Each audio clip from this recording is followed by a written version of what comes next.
Miae, the me lava ungoe. How lie me? Ba kind of shilo le me.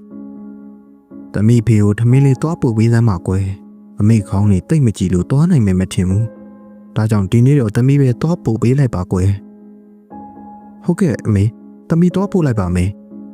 I mean, anything because see it out be nanny like no. Losia she are you, the me be a lama look like to me. Use I be let on dilla. Dollar Luri Pietro Luyangari, young Jogati. The meat of Bama Mobubane, Misa Jama, use I ba. The meat or me. Big Pietu Domia Kile, name counterpay ARMA Lenny like body. Mia India Tamino Yabi, you have been good Tola Kebari. Packing Pietu Using on Shia Lega, Johnny do Langway Edwa, Kato Be Shaula Keabo. Ludu Piet Dolan Uyaudo, Mia India Teda Shilu Nigibari. Lune to the yard Udili Madama, 2 years she mamma mean to Yabao. Mian say the name or Johnny Mivari. Do we mele Josico adding a Dolan and a mean Tronabodra, 2 years Chilani or Shindy Library. The Lunet and Yaudo, Mian Chalka Sugane Pica Putu Dobarori. Amelie, Naleda. Eh? Muibala. Ah, Muing out Baldori. Miahin Baldori Muyaro, Nabeshi Chombo Chade will be beat over it. Miahin le Balunu Bagang and Tibe Shini Gabi, or he be Kuni down le Lune to la Diama Machia, Jago Lebian le Lama near Setabi, Teona Shivarore. Pagin Shia le Shia or only, Naiwaka Luni de Rajao, Miahin Diao Senzayan call me Dola Kebare. Matata is on Siko Dondon Chabi, Piadia money like Barore. The PB Sika Delaro. 吹地吹爆的加比但手边真拉给巴的，နောက်ဆုံးမျက်လုံးတွေပြလာကမိနစ်ပိုင်းတွင်မှာပဲမြရင်တယောက်လူလောကကနေပြီးတိုင်ထွက်သွားခဲ့ပါတော့တယ်။နေလေတော့မြင်လာပြီအိမ်ကအခုဒီထမင်းလဲလာမဟုတ်သေးဘူး။ဘာမှန်းလုပ်နေကြပါလေ။ဦးစိန်အောင်တယောက်လဲလို့ရင်ထမင်းလာပိုးတဲ့သူကမျောနေမိပါတယ်။ဦးစိန်အောင်ပြောဦးစိန်အောင်ဟာတမ်းမောင်ပြာတိပြာရနဲ့ဘာဖြစ်လာတာလဲကွာ။ခမရသမီးမြရင်ခမရသမီးမြရင်ငါသမီးမြရင်ဘာဖြစ်လို့လဲကွာပြောစမ်းပါကွာတူခမရစီကိုထမင်းထုတ်လာပိုးရင်းနဲ့တောလမ်းမှာပိုးထိပြီးတေးပြီးဗျဟေးငါသမီးလေးမြရင်ပိုးထိပြီးတေးရောလားဟုတ်တယ်ဗျမနက်ကတောကိုထမင်းသွားဖို့နေကြခင်မရိုးအုပ်စုနဲ့တူမှသိရတာဘယ်ချိန်ကလေးကတေးနေတာလဲတော့မသိပါဘူးဗျအလောင်းကိုတော့ရွာထိပ်မှာပြင်ထားကြတယ်ခမရမိမတော်မြခင်လည်းအယူမီဝိုင်ဖြစ်နေတယ်ဗျအေးငါအခုလိုက်ခဲ့ပဲဦးစိန်အောင်လည်းတမီးစောကတ်နေတဲ့အတွက်ကြောင့်အရွယ်နဲ့မလိုက်အောင်ပြေးထွက်လာခဲ့ပါတော့တယ်ဒီလိုနဲ့ရွာထိပ်ကိုရောက်ပြီးပြင်ထားတဲ့အလောင်းစင်ကိုတွေ့လိုက်ရတော့တမီးလေးဖေးလိုက်ပြီးတမီးရဲ့အဖေကိုထားပြီးကြိုးပါဦးအဖေရဲ့တူးတီသောတမီးလေးဖြစ်ဆိုးလိုက်လားကွာကျုပ်မားတွေပါကိုစိန်အောင်ရဲ့ကျုပ်နေလို့တိတ်မကောင်းလို့သူ့ကိုသွားပို့ခိုင်းလိုက်တာမှာအခုလိုဖြစ်မှန်းသိရင်အမေပဲသွားပို့မှာပေါ့တမီးရဲ့တမီးတရတာအမေကြောင့်ဟောဒီကအမိုင်းမကြီးကြောင့်ပါသမီးရဲ့တရားနဲ့ဖြေကြမှာပေါ့မြရင်လေးရဲ့ကအခုလိုဖြစ်လာမှလို့ဘသူကကြိုသိနိုင်မှာတော့သူကပါလာပြီးသားပဲလေကိုလည်းအဲ့လိုကြီးအပြစ်မတင်ပါနဲ့မမြခင်ရဲ့ကျမဘလို့ဖြေရမလဲအကြီးတင်လာရဲ့ကျမမဒီတမီးလေးတယောက်တည်းရှိတာပါတလောက်လိမ်မာတဲ့ကလေးကိုတေမင်းကရဲဆက်ခေါ်တာဆောလာကြီးလာတော့အစိမ့်သေးအလောင်းဖြစ်တဲ့အတွက်ရွာထဲကိုဝင်မခံမဲ့ရွာပြေးမှသာအလောင်းစင်ထိုးပြီးထားကြပါတယ်ညနေကိုရောက်တော့မြရင်အလောင်းကိုမြေချလိုက်ကြတာပေါ့ဒီလိုနဲ့မြရင်ရက်လေပြီးတဲ့ညမှာတော့ရွာထဲကခွေးတွေအားလုံးလည်းစူးစူးဝါးထိုးပြီးဦးနေကြပါတယ်ကြက်တွေမရှိလိုက်တဲ့ခွေးဥတန်ဒီခွေးတွေဘာမြင်ပြီးဒီလောက်ဦးနေကြတာပါလေဟုတ်ပါရဲ့ကြောက်စရာကောင်းလိုက်တာတရွာလုံးကခွေးတွေအကုန်လုံးထားများဦးနေသလားအောင်းမရတယ်အေးအဲ့ဒါလို့ခွေးဦးရင်မကောင်းဘူးလို့ရှေးလူကြီးတွေကပြောကြတာပဲအမလေးရုတ်တရက်ထားပြလိုက်တော့ကြီးတို့ကြောင့်တဖန်းတော်ရွာလေးမှာအကြီးတန်းသွားပါတယ်မနေ့လင်းတော့ရွာတွေကလူချိုပြောနေကြတဲ့စကားများမှထူးဆန်းလို့နေခဲ့ပါတယ်မင်းညငါအိမ်မှာမွေးထားတဲ့နဲ့ကျော်ကအိမ်ရှိကိုကြည့်ပြီးစွတ်စွဲငင်ဦးနေတာလေငါလည်းဘာလဲဟာဆိုပြီးထင်ပေါက်ကနေချောင်းကြည့်လိုက်တာအိမ်ရှိမှာဘသူရက်နေရထင်လဲဟဲဘသူတော့အေးပြောလေညီကလည်းစက်တငင်နဲ့ပြောမှာပေါ့ဟဲ့ငါလည်းချောင်းကြည့်လိုက်ရောစပင်ဖားလာချပြီးလမ်းလျှောက်နေရအေးဦးလေးကန်ကောင်းတို့အိမ်ရှိရောက်တော့အကြာကြီးရက်ပြီးစိုက်ကြည့်နေတဲ့မြရင်ကိုငါမြင်လိုက်ရတာပဲအေးဒါဆိုမြရင်မကြွဖဲအစိမ့်တွေတည်းဖြစ်နေတာပေါ့ အစိမ့်တွေပါဆိုမှဘလို့လွယ်နဲ့ကျွတ်မှလဲငါကြားဘူးတော့အစိမ့်တွေတည်းကပူပြီးအချောက်ကျန်းနေတဲ့အေးတော်စမ်းမအေးညီးပြောမှပဲငါတော့ကြောက်လာပြီဟဲ့ကမလေးတရင်ထူဟေးတရင်ထူပါလေညီးလေးမြရင်တည်းဖြစ်နေရဲ့အကြောင်းမလားလာမပြောနဲ့ငါတို့ကသိပြီမဟုတ်ဘူးဟဲ့မဟုတ်ဘူးဦးလေးကောင်ကြီးဆုံးသွားပြီတဲ့ဟင်ဟာခုနငါတို့တောင်တွေးလိုက်သေးတယ်စကားတောင်ပြောလိုက်သေးတယ်ညီလူကြီးကိုစားเสียရှားလို့အေးမစပါဘူးအတီပြောနေတာခုနထိုင်ရကနေထားလိုက်တဲ့အချိန်မှာမူးတယ်ဆိုပြီးလဲချသွားရတာနေတခါတည်းအသက်ပါသွားတာအေးအိုးဖြစ်မှဖြစ်ရလေဟဲ့ငါစိတ်ထင်တော့ဒါမြရင်လက်ချက်ပဲဖြစ်ရမေးညီနေမှလည်းဘာဆိုင်လို့လဲအမေညီတို့စဉ်းစားကြည့်လေမင်းညာငါ့အိမ်ရှေ့ကနေဖြတ်သွားရင်ဦးလေးကန်ကောင်းတို့အိမ်ဘက်ကိုအကြာကြီးစိုက်ကြည့်သွားတယ်လေဟောဘယ်နဲ့လင်းတော့ဘာယောဂမှမရှိတဲ့ဦးလေးကန်ကောင်းကြီးတခါတည်းတေးသွားပါလေရောသူ့လက်ချက်မဟုတ်လို့ဘသူ့လက်ချက်ဖြစ်ရမှာတော့ဟုတ်တယ်နော်ညီပြောတာဖြစ်နိုင်တယ်ဟဲ့တူပြောကြတော်ကြမြရင်ရဲ့မိဘရဲ့တီးသွားရင်သူသမီးကိုမဟုတ်ကပြောနေပါရဲ့ဆိုပြီးကလော်တုတ်ခံနေအောင်မယ်မိုးအေးမဟုတ်တာပြောတာမလို့ငါမျက်စိနဲ့တက်မြင်ခဲ့တာပဲဟောက်ဘသူကမဟုတ်ပဲပြောမှလေရွာထဲကအမျိုးသမီးတတိုက်ကတော့မြရင်ရဲ့အကြောင်းဟာတီတို့တစ်မျိုးကြဲတစ်မျိုးနဲ့တယောက်တစ်မျိုးပြောနေကြပါတော့တယ်ဘူးတီယာပေါက်ကိုသာပိတ်လို့ရပါမယ်လူပါစက်ပေါက်တစ်ပေါက်ကိုပိတ်မရဆိုတဲ့အတိုင်းမြရင်စိမ့်သေးတဲ့အကြောင်းဟာမြရင်မိဘတွေကြားသိကုန်ပါတော့တယ်ကိုစင်အောင်ရွာထဲမှာတယောက်တစ်မျိုးပြောနေကြတဲ့စကားတွေရှင်လဲကြားတယ်မလားငါမကြားဘဲနေပါမလား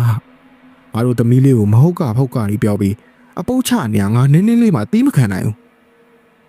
ကျုပ်လေးရှစ်လို့ပါပဲတော့ဘယ်နဲ့တေးသွားတဲ့လူကိုနင်းလေးမှအားမနာတပုတ်လေးရှောက်ပြောနေကြတဲ့သူတွေလေကျုပ်ဖြစ်ဓာတ်နဲ့နှုတ်ဆင်းပြလိုက်ချင်တာထားလိုက်ပါဟာအချိန်တိုင်းအဲ့ဒီပါဇက်တွေလူပိတ်သွားပါလိမ့်မယ်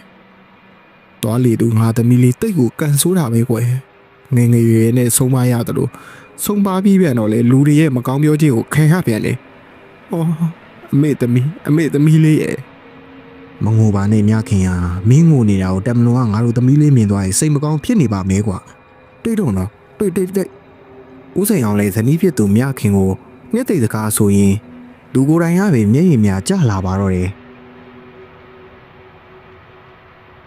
တပန်းတော်တရားလုံးကြီးခွေးများကြီးကဲများနွားများပါမကြမ်းတလိမ့်ဆန်များအားလုံးထိတ်လန့်တကြားဖြစ်နေကြပါတယ်ထို့သူရွာထဲမှာရှိတဲ့လူတွေအားလုံးလည်းရင်တထိတ်ထိတ်နဲ့အတန်များကိုနားဆွနေကြတာပေါ့ဝိုင်းလို့တိတ်နေစမ်းဘာလို့အဲ့လောက်တောင်ဦးနေရတာလဲအင်ရှင်ဖြစ်တဲ့မတ်တန်းလင်းတယောက်အိမ်မှာမွေးထားတဲ့ခွေးကအင်ရှိကိုကြည့်ကဆွငယ်ဦးနေတာကြောင့်အင်ရှိကိုထွက်လာခဲ့ပါတယ်ဝိုင်းလို့ရဲ့ဘာဖြစ်နေရလဲတော်အိမ်ထဲကိုဝေပြီးဝင်းနေစမ်းပါမတန်းလင်းနဲ့အိမ်ဝင်းတကားကိုဆွဲပြီးဖွင့်ကြည့်လိုက်တော့အမလေးတရေမိမဘာဖြစ်တာလဲဟိုမတရေဟာမြရင်တရေမတန်းလင်းရဲ့ခင်မုန်းဖြစ်သူကိုဆိုးလဲသူမြင်လိုက်ရတဲ့မြေခွင်းကြောင့်အန်အောမင်သက်နေခဲ့ပါတယ်သူတို့လေများနောက်ထိတ်လန့်တုန်လှုပ်နေတော့အစိမ့်တွေတရေမှာမြရင်တယောက်ဖြတ်ခင်းနဲ့ပျောက်သွားခဲ့ပါတယ်မရှိတော့ယောက်ျားသူဖေပြောက်သွားလဲမသိဘူးလာပါကွာအိမ်နဲ့ဝင်အောင်ပြီးတော့ငါတို့ရေမန်းလေးပါလေးတောက်ကြတာပေါ့ကျမမြင်တယ်လို့ရှင်းနေမြင်လိုက်တယ်မို့လားမြင်လိုက်တာပေါ့ तू ကမြရင်စေ तू ခုထိမကြွသေးဘူးလားမသိဘူးတော့အေးမကြွလို့ပဲမင်းနဲ့ငါနဲ့လာချုပ်တာနေမှာပေါ့ကွာဖေဘာမှမဖြစ်ပါစေနဲ့ဟာဒီမိမဘာတွေဆူတောင်းနေရလဲရှင်မသိဘူးလားမြရင်သေးရဲ့မှာအိမ်ရှိမှလာရင်အဲ့ဒီအိမ်ကလူတယောက်မဟုတ်တယောက်သေကြတာဆိုတာလေဟာကွာအဲ့ဒါတိုက်ဆိုင်တာပါကွာမင်းကလည်းအကောင်းကြီးငါလည်းအကောင်းကြီးဘာမှမဖြစ်နိုင်ပါဘူးလာပါကွာညာလည်းနဲ့နေအိမ်ထဲဝင်ကြအောင်ဟုတ်ကဲ့ပါဒီလိုနဲ့မနက်မိုးလင်းတဲ့အချိန်မှာတော့အမလေးဖြစ်ဆိုးလာကြီးလားကိုဆိုရဲ့ဖြစ်မှဖြစ်ရလေတန်းလင်းတို့စောစီစီဘာဖြစ်နေကြတာကိုကြီးတိုက်ဟုတ်ဒီမှာလာကြည့်ပါဦးကိုကြီးတိုက်ထိုးရဲ့ကိုကြီးဆိုရဲ့ဖြစ်ကိုကြည့်ကြပါဦးတော့ဟာငါညီတင်းနဲ့အနည်းဆုံး4 နာရီလောက်ရှိပြီဟာဘလို့ပြရတာလဲညီလေးဟာမင်းညာအချမ်းရှိကိုအစိမ့်သေးသေးရဲ့မှာမြရင်လာသွားသေးတယ်ကိုကြီးတိုက်ဆိုဘာပြောလဲတန်းလေးနင်တို့အိမ်ရှိကိုအစိမ့်သေးသေးရဲ့မှာမြရင်လာသွားတယ်ဟုတ်လားဟုတ်တယ် မင်းညဝိုင်းလုံးကအင်ရှိကိုကြည့်ပြီးဆွဆွငင်ငင်ဦးနေလို့ထွက်ငေါက်ရနေအစိမ့်တေတေမှာမြရင်ကိုအင်ရှိမှာမြင်လိုက်ရတာပဲကိုကြီးတိုင်ဆိုရဲ့တွေးကြသေးတာပေါ့ကွာကိုကြီးတိုင်ဆိုဖယ်သွားမလို့လဲငါညီကိုတေးအောင်တတ်တဲ့ကောင်းမရဲ့အိမ်ကိုသွားမလို့လေမသွားပါနဲ့ကိုကြီးတိုင်ဆိုရဲ့မသွားပါနဲ့နင်ဖယ်စမ်းပါဟာငါလက်စားချိန်မှရမယ်ကိုတိုင်ဆိုကမတန်းနေရဆွဲဖယ်ပြီးဓာတ်ချောင်းကိုယူကဦးစိန်အောင်ရဲ့အိမ်ရှိကိုရောက်လာခဲ့ပါတယ်ဦးစိန်အောင်အခုချက်ချင်းအိမ်ရှိကိုထွက်ခဲ့စမ်းပါဗျဘယ်လိုလဲမိန်းမလို့မိန်းမရနဲ့အိမ်မာနေပြီးကျုံကြီးကိုခမရမွေးထားတဲ့အစိမ့်တွေတရေမှနဲ့တိုက်သက်တာပေါ့လေခမရယောက်ျားဆိုရင်ကျုံနဲ့ဓာချင်းရှင်ကြည်စမ်းပါဦးစိန်အောင်ထွက်ခဲ့လေဗျဘယ်ကောင်လဲကွာငါ့အိမ်ရှိမှလာပြီးဓာချင်းချင်းနေကျုပ်ပဲကျုပ်တိုက်ဆိုခမရကျုံကြီးကိုညှိုးထားပြီးတရေနဲ့တိုက်သက်တာမလားပါကွာမင်းပြောနေရငါတခုမှနားမလဲခမညာကြီးရဗျာအခုမှလာပြီးပြီးကြအောင်ဆောင်းနေရလားပို့တော့မသိရင်ထပ်ပြောပြမယ်တေချာနာတော့မင်းညကျုံညီနေတဲ့အိမ်ရှိကိုခမညာသမီးမြရင်ရောက်လာတယ်မနဲ့လဲလင်းရောကျုံညီငယ်ဆိုကောက်ခါငင်ကတေတော့ပါလေရောအဲ့ဒါခမညာလက်ချက်မဟုတ်လားမင်းပြောနေရတယ်တခုမှမဟုတ်ဘူးငါသမီးကကံအကြောင်းမလားလို့အစိမ့်တေတေခဲ့ရမှန်တယ်ဒါပေမဲ့ငါသမီးကတရေမလည်းမဟုတ်ဘူးလို့ငါလည်းတရေမွေးမထားဘူးတိုက်ဆိုမင်းတို့တွေတပုတ်လေးပြောဆိုနေတဲ့စကလုံးတွေကိုငါတို့လေမြတီးခံလာတာကြပြီကွဟုတ်တယ်ပေါင်းတိုက်ဆိုမင်းညီသေးရတာရဲ့တခြားသူတွေသေးရတာရဲ့ငါသမီးနဲ့ဘာမှမဆိုင်သလိုငါတို့နဲ့လည်းဘာမှမဆိုင်တေးသွားတဲ့ငါသမီးလေးကိုတော့အဲ့လိုအပုတ်မချပါနဲ့ဟဲ့နင်းညီနဲ့ငါယောက်ျားစကားများကြပြီးမခုံမပြောကြတာမှန်တယ်ဒါပေမဲ့နင်းတို့ပြောသလိုနင်းညီကိုတရေနဲ့တိုက်တိုက်ရအောင်လဲငါတို့စိတ်တက်ကအားလောက်အောက်တိုင်းမကြဘူးဟဲ့တော်ကြတယ်အော်ကြီးခဲ့ခြင်းနဲ့လူကြားလို့မှမကောင်းဟာရွာလူကြီးပါလားဒီမှာတိုက်ဆိုးလေသူ့ညီသေးတာနဲ့အပူလုံးထားရပြီးကျုပ်တို့ကိုလာပြီးစော်ကားမော်ကားပြောနေရဗျစော်ကားနေရမဟုတ်အမှန်ကိုပြောနေရကျုပ်ပြောနေရအမှားတစ်ခုမှမပေါ့ဟဲ့ကောင်တိုက်ဆိုးငါလိုရွာလူကြီးရှင်မာတော့မှမင်းကဓာတ်တဝင်းဝင်းနဲ့ပြောရဲလာကြီးလားကွဟုတ်ကျုပ်ဒေါသဖြစ်သွားလို့ပါကျုပ်တောင်းမှန်ပါတယ်ဒီမဲ့တိုက်ဆိုးမင်းညီသေးရလို့မင်းခံစားနေရတာတွေကိုငါနားလေဒါပေမဲ့လူတယောက်ကိုအခြေမင်းမရှိတဲ့စကားတွေနဲ့တော့မပြောသင့်ဘူးကွဟုတ်တယ်တိုက်ဆိုးငါမင်းညီနဲ့ရန်ဖြစ်ခဲ့ကြတာမှန်တယ်ဒါပေမဲ့ငါလူကြီးတယောက်ပါလူတယောက်ကိုညှိုးထားပြီးလက်စားချေအောင်လဲငါအောက်တန်းမကြပါဘူးကွာမင်းယုံတာမယုံတာမင်းပိုင်ပဲလှုပ်ထားကြအောင်ပေါ့ကွာထင်းခွေမကြုံရင်ရေခတ်တော့ကြုံမှာပါဟဲကောင်တိုက်ဆိုမင်းပြန်တော့မင်းဒီတဲ့ရန်ကားလာရင်ငါမင်းကိုဖမ်းရလိမ့်မယ်နော်ရွာလူကြီးဦးမက်ထင်ရောက်လာမှာကိုတိုက်ဆိုလဲပေဆောင်းဆောင်းနဲ့ပြန်သွားခဲ့ပါတော့တယ်ဦးစင်အောင်ကြုတ်ကြားရရပဲတောင်းမှန်ပါရဲ့ဗျာသူလဲသူ့ဘူးနဲ့ဆိုတော့ပြောတယ်မပြောတယ်မခွဲခြားနိုင်လိုက်တာဖြစ်မှာပါတကြီးဟာကျုပ်တို့မှလည်းပူတွေနဲ့ပါခုခါတိုက်ဆိုးတွေမကောက်တရွာလုံးကပြောနေကြပြီကျုပ်သမီးလေးမြရင်ကတရေဖြစ်ပြီးတရွာလုံးကလူတွေကိုတေးအောင်လိုက်တက်နေသလိုပဲသူတို့ပြောနေတာကြီးကြားတာကျုပ်တို့ပင်ပန်းလာပြီကလူကြီးရဲ့အဲ့ဒါလောက်လဲစိတ်ကိုမလျှော့လိုက်ပါနဲ့ဦးစိန်အောင်ရဲ့အချိန်တန်တော့အဖြူနဲ့မဲကွဲပြားသွားမှာပါကဲကျုပ်ကိုပြန်ခွင့်ပြုပါအောင်ဗျာကောင်းပါပြီဗျာကောင်းပါပြီရွာလူကြီးဦးမတ်ထင်လဲဦးစိန်အောင်တို့လေများကိုနှုတ်ဆက်ကပြန်လာခဲ့ပါတယ်ပြောဦးဖို့လို့နေကောင်းလားဗျဟာစိန်တောင်းပါလားမလာတာတော့ကြာပြီပဲမင်းဘာတွေလုပ်နေလို့မလာတာကြာဆိုအလုပ်လေးတွေရှိလို့ပါဦးဖို့လူရဲ့ပြီးတော့ပြောစရာလည်းရှိလို့လာခဲ့တာပေါ့ဗျဘာမြန်းထူထူပြောစရာရှိနေတာတော့နှုတ်ဆမ်းမအောင်ဟာရော့ကျင်းကြီးလေးတော့လက်ဖက်တုပ်လေးလဲစားအောင်ဟိစားပါမယ်ဗျာစားပါမယ်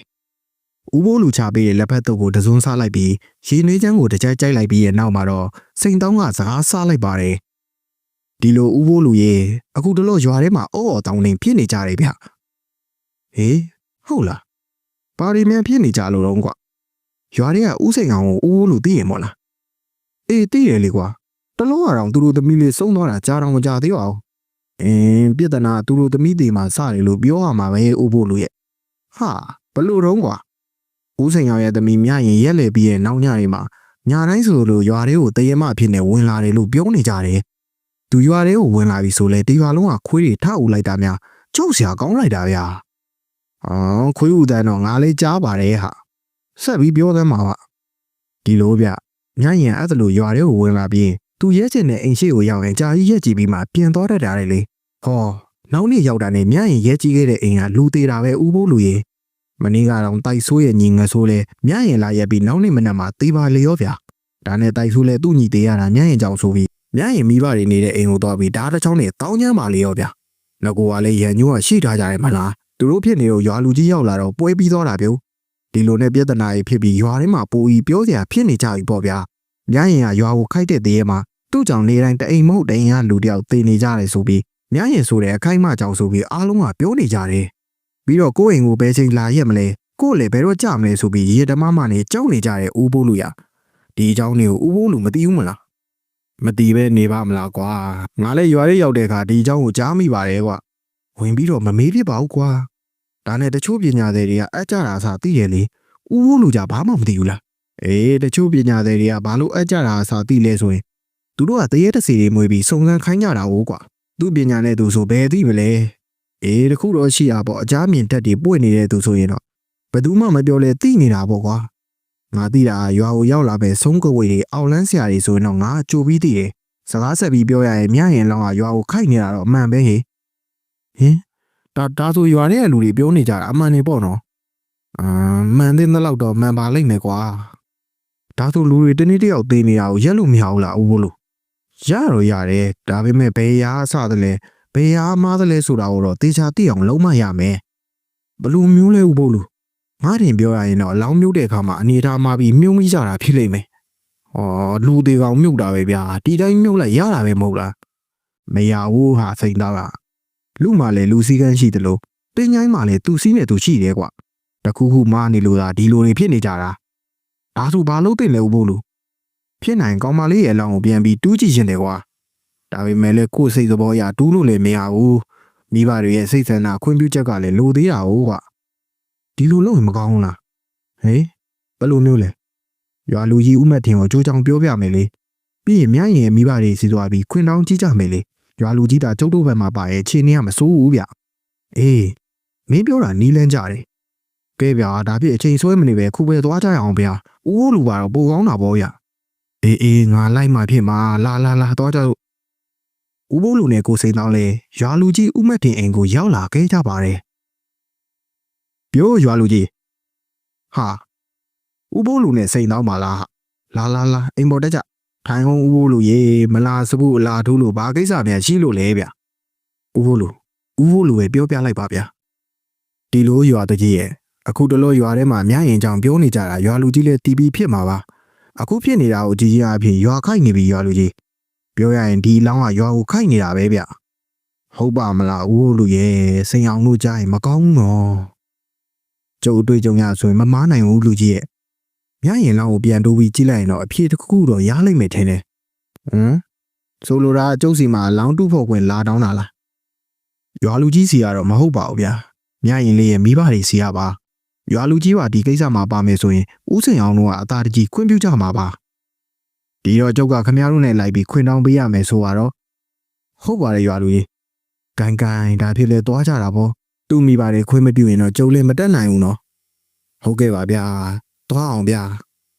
ဟုတ်ကဲ့ပါဒါဖြစ်လေသွားကြတာပေါ့ရွာလူကြီးဦးမတ်တင်ကိုစိန်တောင်းနဲ့ဦးဘိုးလူတို့၃ယောက်သာဦးစိန်အောင်ရဲ့အိမ်ကိုရောက်လာခဲ့ကြပါတယ်ရွာလူကြီးနဲ့ဦးဘိုးလူတို့ပါလားစင်တောင်းလဲပါလာတာဟုတ်